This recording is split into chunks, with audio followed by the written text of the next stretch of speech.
पूज्य नारायण स्वामी बड़े सिद्ध महापुरुष हुए, वो कह रहे हैं कि नाम कैसे आपका निरंतर चलेगा।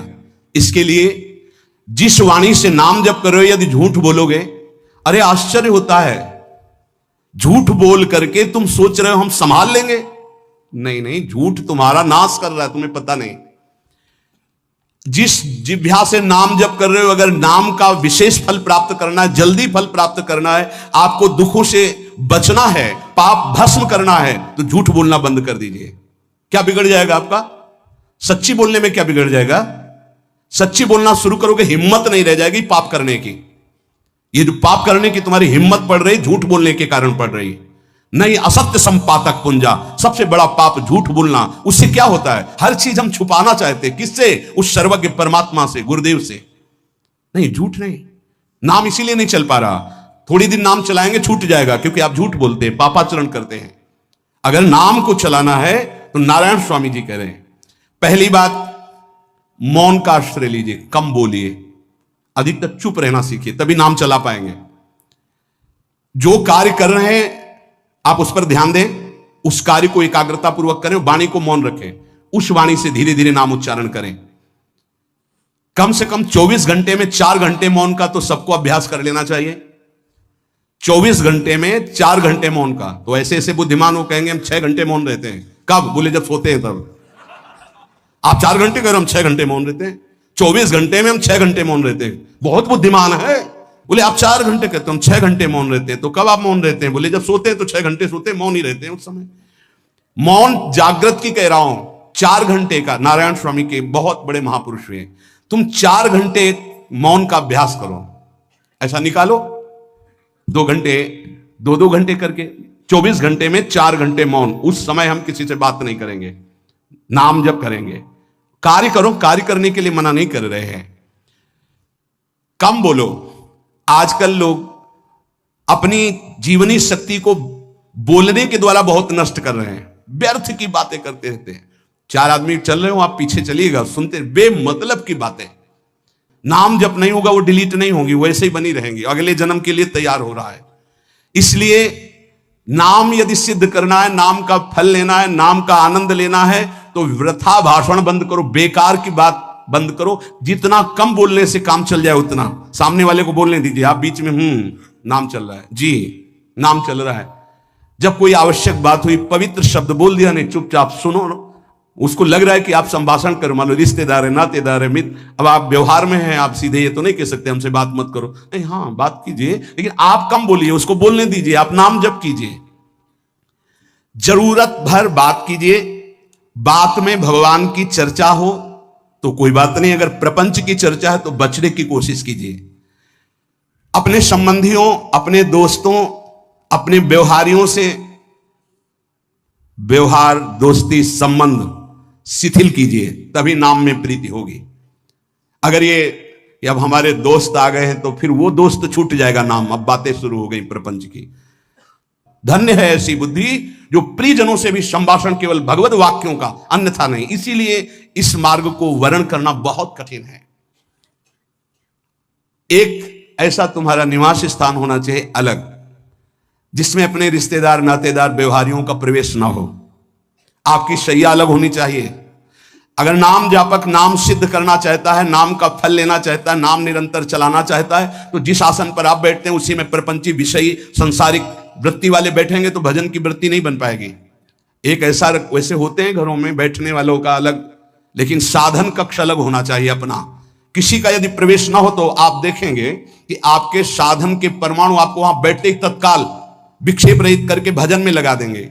अगर घर में ऐसा कुछ ना हो तो एक आसन अपना अकेला रखिए, जिस पर आप शयन करें वो आसन केवल आपका ही होना चाहिए। अगर वो सार्वजनिक बैठने के लिए ही है, ऐसी व्यवस्था नहीं, तो आसन समेट कर अपना अलग रख दीजिए और दूसरे आसनों पर बैठा लिए। फिर वो आसन हटाकर जब आप शयन करें तो आपका आसन होना चाहिए। इसका बहुत बड़ा प्रभाव पड़ेगा।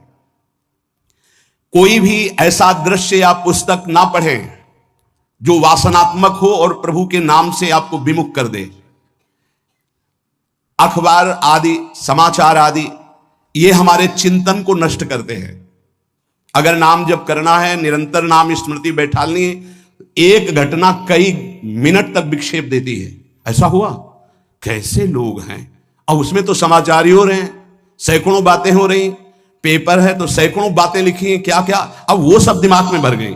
इतना व्यसन है किसी किसी को पेपर पढ़ने का, समाचार पत्र पढ़ने का, कि सुबह होते ही वो विरह में रहते हैं कि पेपर आ जाएगा। आया नहीं, और मिला तो ऐसी एकाग्रता से पढ़ते हैं जैसे वेदांत चिंतन करने वाला वेदांत चिंतन। चश्मा लगा, चाय रखी, ठंडी हो रही, उससे मतलब बीच बीच में चाय और चश्मा से और पूरे दिमाग में वही। अब क्या करेगा?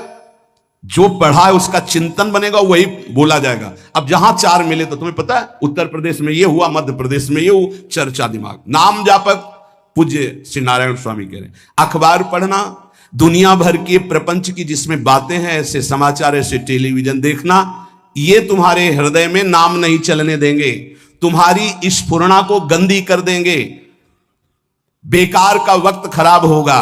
इसलिए अगर आपको पढ़ना ही है तो धार्मिक ग्रंथों को पढ़िए, अपने इष्ट संबंधी ग्रंथों को पढ़िए नाम जपने के लिए। किसी को कभी वचन न दें। पांचवा, बहुत बहुत पॉइंट की बात करें, यदि आपने किसी को वचन दे दिया और पूरा नहीं किया तो भजन का फल वहां जाएगा, ध्यान रखना। यही हमसे सब त्रुटियां होती रहती है अपने लोगों से। जाओ आज से बाद वचन दे दिया, हम ऐसा नहीं करेंगे, नहीं करेंगे चाहे मर जाएं।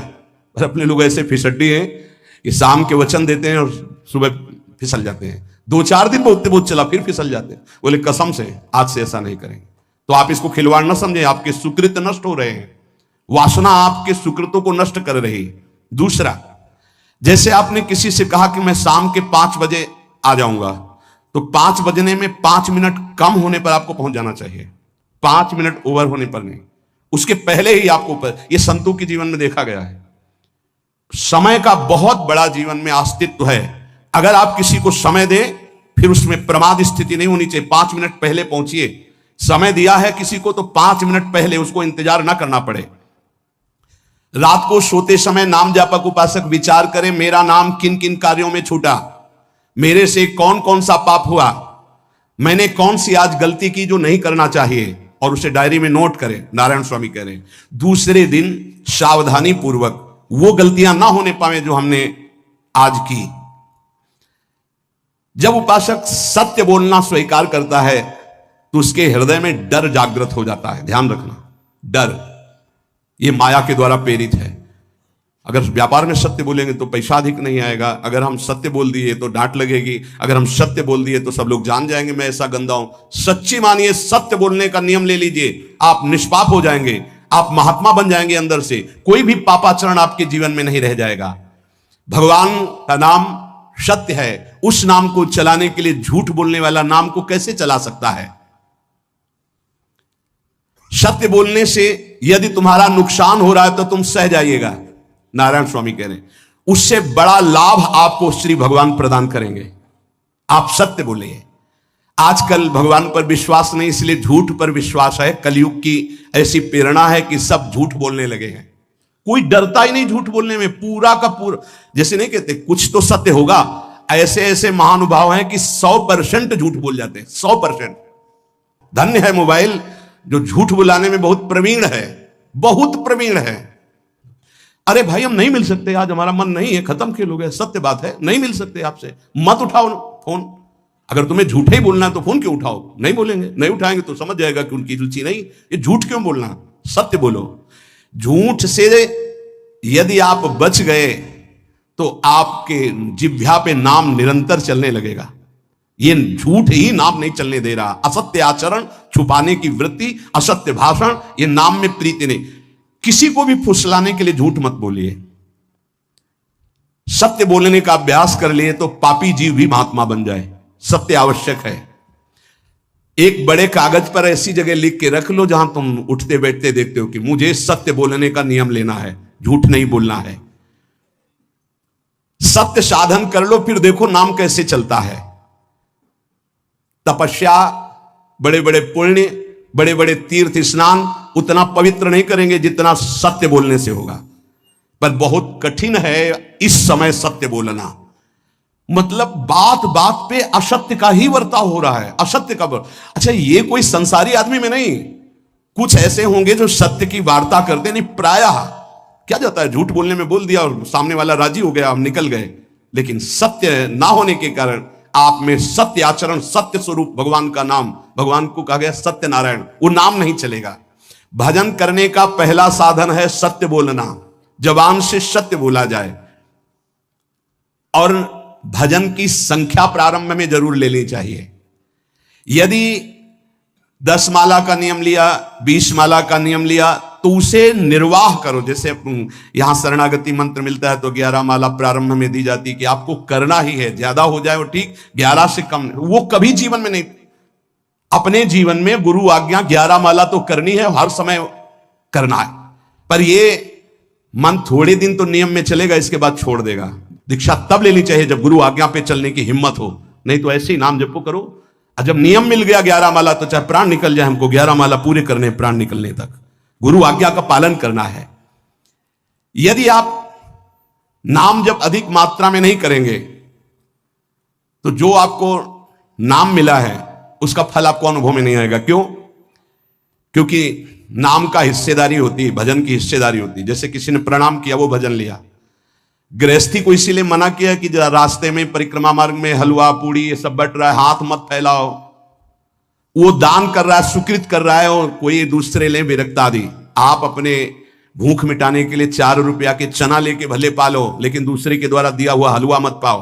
यहां धाम आए हो, भगवत कमाई करने आए हो, यहां नाम जप करो, कष्ट सहकर परिक्रमा दो। हो सके 4 रुपए की वस्तु लेकर के आप पशु पक्षियों को पवा दो, किसी एक का पेट भर, तुम मत पाओ दूसरे का। तुम चाहो तो उपवास कर सकते हो, या प्राण पोषण के लिए रूखा सूखा थोड़ा खा लो। ये दूसरे के आराम से धाम में हम आए 2-4 दिन खूब खाए पिए नहीं, भागीदारी हो जाएगी तुम्हारे पुण्यों की। वहां ऐसे फ्री नहीं है कुछ। भजन का भागीदार राजा भी होता है, जिसके राज्य में रह रहे हैं। जो अन्न देता है वो भजन का, जो वस्त्र देता है वो भजन। इसीलिए गृहस्थ को कहीं कुछ भी स्वीकार नहीं करना चाहिए, ये बहुत ध्यान रखें।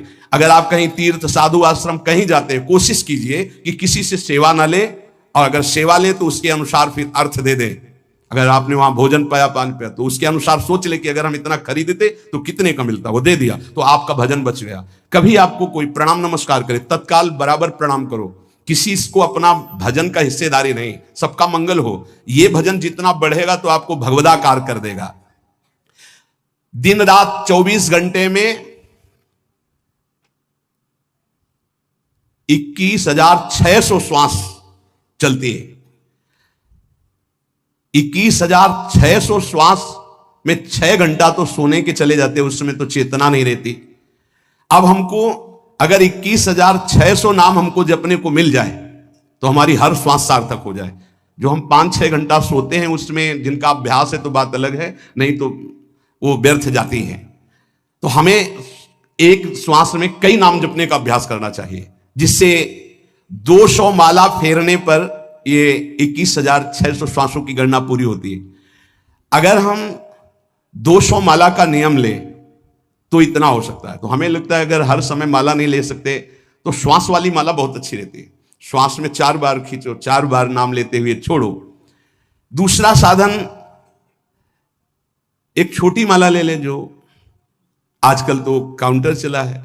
काउंटर में ज्यादा सुविधा संसार के क्रियाओं में रहने वालों को होती कि क्या अपनी जेब में डाल लिया। तीसरा साधन वो बहुत कठिन है, मन की वृत्ति से नाम जप करना। माला, श्वास और मन की वृत्ति, उसमें श्वास की भी गणना का ध्यान नहीं रहता, उसमें केवल चिंतन होता है, चल रहा है। पर ये आखिरी स्थिति होती है, इसी के बाद वो परिपक्व अवस्था को होता है। जिह्वा से धीरे धीरे नाम उच्चारण करते हुए, ये पहला अभ्यास है।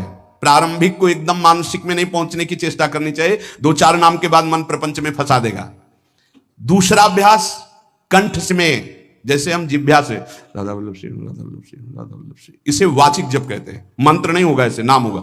फिर उपांश ऐसे, फिर कंठ से चलता है, फिर हृदय से चलने लगता है, फिर नाभि से चलता है। जिसका नाभि से चलने लगता है उसका परावाणी के द्वारा भजन, वो सिद्ध पुरुष कहा जाता है।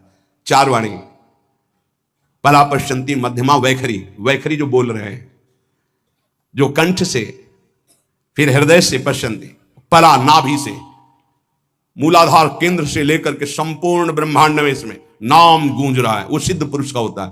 पहला अभ्यास जिह्वा हिला करके शुरू करे, राधा राधा राधा राधा, फिर कंठ से।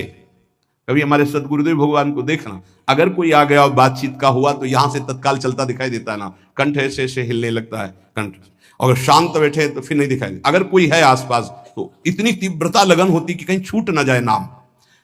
कंठ से विशिष्ट अभ्यासी का, फिर हृदय से परिपक्व अभ्यासी का, और नाभि से सिद्ध महापुरुष का, परावाणी से चलता है।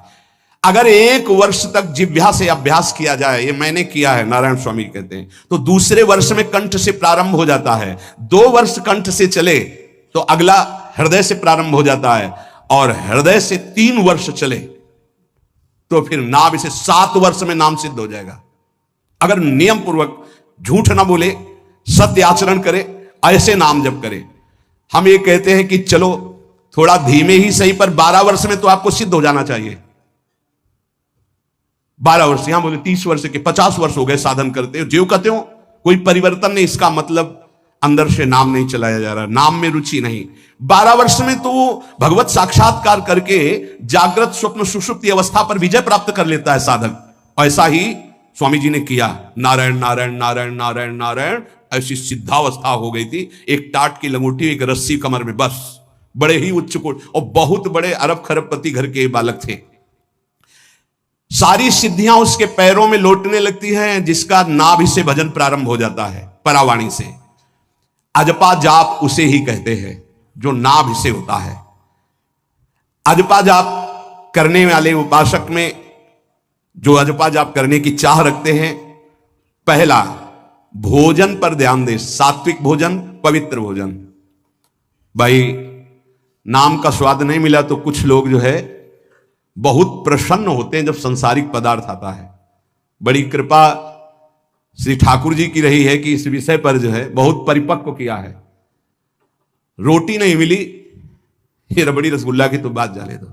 गंगा का किनारा, गांव में जाना नहीं, जो आकाश वृत्ति से वो आ जाए वही। आप लोगों को तो रोटी तो मिल रही है।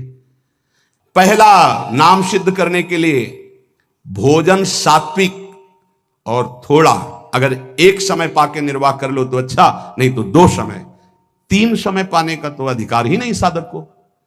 भगवान की बड़ी कृपा है, जब भूख थी तब था नहीं, और जब है तो भोजन नहीं पा सकते। वो बड़ा लीला बिहारी है। जब भूख थी तब भोजन नहीं, और जब भोजन है तो नियम कानून इसके लग गए हैं, ये इतना इतना। दूसरा, पहला भोजन पर पवित्र। देखो नाम जप के लिए बहुत आवश्यक है, यही जीवन है कि अगर आप नाम जप करने लगे तो हमारा बोलना, हमारा जीना सार्थक हो जाएगा। अगर नाम जप आपको करना है तो पवित्र भोजन होना चाहिए। 2 टाइम भोजन पाना है तो थोड़ा थोड़ा पाओ, पेट ना भरने पाए, ऐसा ना लगने की वजन बढ़ गया है। वजन बढ़ गया है तो भजन घट गया है, वजन घट गया है तो भजन बढ़ गया है। देखो तुम्हारे संसारिक संबंधी माता पिता चाहेंगे कि तुम्हारा चिकना शरीर होना चाहिए, हष्ट पुष्ट होना चाहिए, लेकिन हम चाहेंगे कि तुम्हारा भजन पुष्ट होना चाहिए, भगवदाकार वृत्ति होना चाहिए। शरीर तो आज है, कल नहीं रहेगा, चाहे जितना चिकना कर लो। संसारिक माता पिता के प्यार में और गुरु के प्यार में यही अंतर है। वो आपके स्वरूप को पुष्ट करेगा तो शरीर तो अपने आप, मन प्रसन्न है तो वो स्वस्थ है, अस्वस्थ होने पर भी स्वस्थ है। अगर शरीर स्वस्थ है और काम वासना है, नाना प्रकार की चिंताएं, ये थोड़ी माता पिता दूर कर पाएंगे। वो तो तपस्या और साधना से ही दूर होती है, ध्यान रख लीजिए। अधिक भोजन पाना, शरीर को बहुत पुष्ट बलवान कर लेना, तो हर इंद्रियों को भोग देना पड़ेगा आपको। वो कोई तपस्वी होता है, जो तपस्वी होता है वो संयमी होता है, जो संयमी होता है उसके चर्बी नहीं होती, ध्यान रखना। युक्ताहार विहार से, प्राण पोषण के लिए केवल शरीर में अन्न जाए तब नाम में प्रीति होगी। खाते खाते अनेकों जन्म व्यतीत हो गए, वर्षों व्यतीत हो गए, अरे अब तो भजन कर लो, कहां तक खाओगे? ये नरक कुंड है, डाला विष्ठा बन गया। नींद, एक नियम बना लो कि इतना ही सोना है। पता नहीं सोने में कौन सा सुख, नींद में केवल एक बात का सुख होता है, आपका संसार का चिंतन नहीं होता, तो आप जो शांत रहते हैं वो सुख होता है, लेकिन वो तमोगुणी सुख है। अगर आप जागृत में संसार का चिंतन न होने दें और भगवत चिंतन कर रहे हैं तो आप महापुरुष हो जाएंगे। सो सो के जीवन क्यों बर्बाद करते हैं? एक टाइम रखिए सोने का, बस। ये कोई तुम्हारा सुख नहीं है, ये तमोगुणी सुख है। निद्रा आलस्य प्रमादोत्तम तत्तामस मुदाहृतम। और एक बात समझ लो, यद तज्ञे विस्मित परिणामे अमृतोपमम। जिसमें विष जैसा शुरुआत में लगता है उसका परिणाम अमृत होता है, और जिसकी शुरुआत अमृत जैसी लगती है उसका परिणाम विष होता है। प्रातःकालीन उठ करके सत्संग में आना विष जैसा लगता है, लेकिन उठ के आ रहे हो तो इसका फल अमृत होगा। ब्रह्म मुहूर्त में सो रहे हैं, जीवन बर्बाद कर रहे हैं, अरे ब्रह्म मुहूर्त में उठिए, स्नान कीजिए और सच्चिदानंद भगवान में चित्त को जोड़िए। ये विष जैसा लगता है, परिणाम अमृत जैसा होता है। तीसरा, 24 घंटे में 1 घंटे का तो एकांतवास करना सीख ही लो, चाहे गृहस्थ हो चाहे कोई भी हो। 1 घंटे हमसे कोई बात नहीं करेगा, अपने दरवाजा बंद, थोड़ा 1 घंटे कोई ऐसा समय निकालो जिसमें चित्त को केवल श्री कृष्ण से जोड़ो, प्रियाजू से जोड़ सको। चौथा, विरक्त साधक, तकिया, गद्दा, ये सब चीजें अगर लगा के सोओगे तो नाम जप नहीं होगा। देखो, हितधाम में कुशासन और एक ईंट कुशासन के नीचे, सर्दी में ओढ़ने के जो हमारे कंबल थे वो आटे का बोरा बलराम जी ला के दे थे। जीवन को यदि आप कसौटी पे नहीं कसेंगे तो भजन नहीं होने वाला। अब तो शरीर रोग से ग्रसित है, आप चाहे जहां रखो चाहे जैसे रखो, प्रियाजू जाने। जब तक हमें भगवदाकार वृत्ति ना हो जाए तब तक विषयों को स्वीकार नहीं। ऐसे हैं साधक, बड़ा सुख मिलता है। एक ऐसे पड़ा हुआ है आसन, उनके कमरे में जाके देखिए, केवल आसन ही है। कितने ऐसे साधक राधा केलकुंज में रहते हैं जिनकी चटाई केवल है, न तकिया है, न गद्दा है, न कोई, उसी चटाई को ऐसे खड़ा कर दिया, बिछा लिया, बस उसी में पड़े, भोजन मिला पा लिया, ऐसे रह रहे हैं। कमरे में देखो जाके तो ऐसा लगेगा कि इसमें कोई रहता ही नहीं, कुछ है ही नहीं, केवल चटाई है। तकिया गद्दा विशेष विलासिता की वस्तुएं तो नाम जप नहीं होने वाला, ध्यान रखना। जहां पड़े आराम से नींद आ जाएगी, सो जाएंगे, और जब तो नींद उतनी आएगी जितनी आवश्यकता है। भजन का खजाना तिजोरी में रखें, कभी किसी से बताएं नहीं कि आपका भजन कितने माला कितना होता है। पूज्य नारायण स्वामी जी कह रहे हैं, भजन को खजाने में रखने का मतलब है लूटने वाले डाकू माया भेजती है, काम क्रोध लोभ मोह मद मत्सर आदि, और प्रिय गृहस्थ भगत आदि। कैसे प्रिय गृहस्थ?